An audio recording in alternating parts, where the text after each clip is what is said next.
one of the great outcomes out of this, which is what we set out to kind of explore, was what happens when you start putting kind of very known artists with non-well-known artists. It's it's a process that's sort of kind of always gone on, but it works really well. Yeah.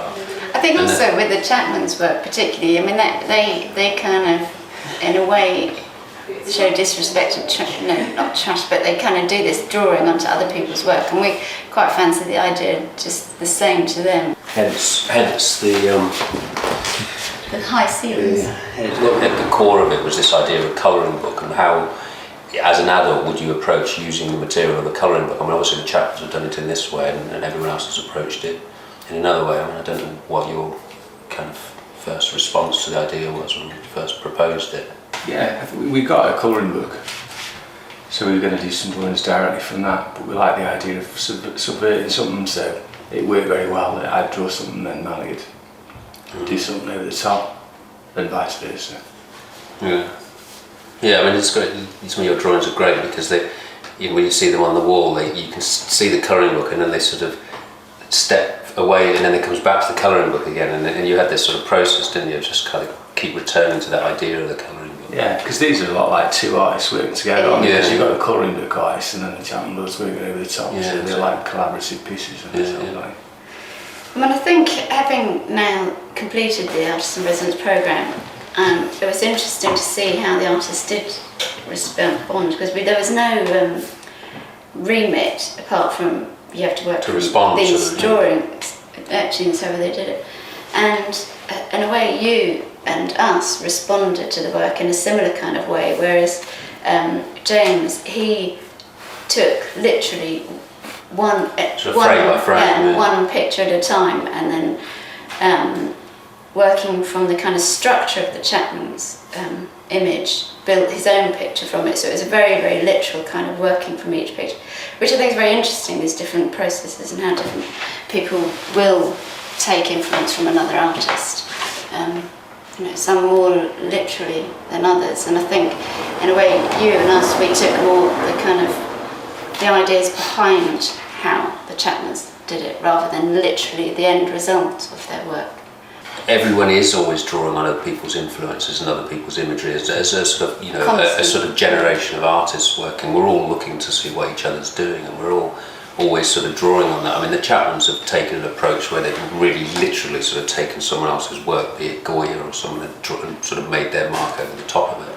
And I think we wanted to make a sort of framework that was a bit more sort of open-ended than that, where we, I mean, I think the idea is that if a project like this carried on for several months, where we just kept rotating in the studio, sort of working, and we started pinging off each other, there's this kind of, it's almost like a relay race or a Chinese whisper starts to happen, and there's a whole new body of work that gets generated that it starts to become a little bit undefined whose work is whose. And I think, for us that's really interesting, this idea of sort of authorship of ideas. I think you were asking specifically about the youth programmes there, weren't you?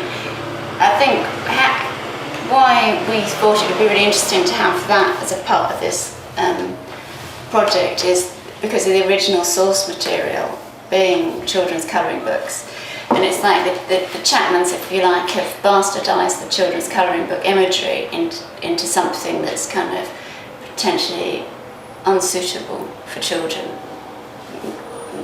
It's not desperately, but that kind of thing. And so what we wanted to do is to give them their material back to the primary audience of the colouring book and say, now what are you going to do with their images?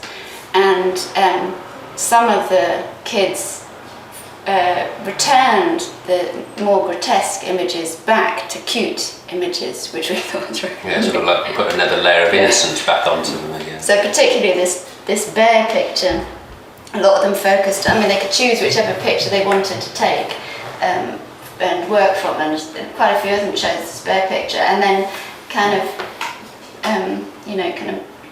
redid him into a cute fluffy bear rather than into this gory grotesque bear. And then there was other kids that just loved the goriness and focused on that and made it even more gory. They're so gory we just can't show them, they're too bad. £30, £35, £40, £45, £50. £50. Yes, it is. £50 on number 7. £50 is bid. Any more? £50 is made of this. I think the auction came about because as practicing artists, we're very mindful about being able to sustain that as a career choice. So we wanted to make it very much a selling show, so the work produced in the Artist in Residence was very obviously for sale and available for anybody. We're also quite interested in the kind of democratisation of the sale of artwork and to encourage people to not be intimidated by buying artwork. And so we play with all sorts of different ideas, and we thought that the thing that would be most fun is to make it into a real event and have it all for sale at one moment, which is an auction. And it seemed very appropriate to have it kind of tomorrow because the residencies are all done and the Chapman work we only have in exhibition for a month, and the residence work is on display in exhibition for another 2 weeks afterwards. So we have this one weekend where everything is kind of finished and together. So that's when we're having the big kind of like a sort of handover between the two shows. And we've got sort of music, and it'll be a real kind of art event night as well as just an auction, so it's going to be quite good fun. After Tanky Mum, and Harriet invited us back to do something else. They mentioned that they had this project, and they just asked Valley and me if we wanted to do something for it, and it worked out really well. It was really good fun because for the last couple of years we've been making work specifically for shows, and this was just the first opportunity for a long time where someone's just said, off you go, do what you want for a week, with no pressure really. So it was just like a week of like a little holiday. It's very nice. We put together the idea, and then we very quickly after conceiving the idea, we knew that we wanted Sean O'Malley and James Unsworth and us because of the combination of how we all work as a working process. It was a really nice combination, and I think it's worked out really well with not knowing what people are going to produce. It's sort of a bit guesswork, but it's really good. The body of work's fantastic. Yeah, I mean there's over 120 individual pieces of art that have been created in 3 weeks. It's a pretty 5 significant artists. amount of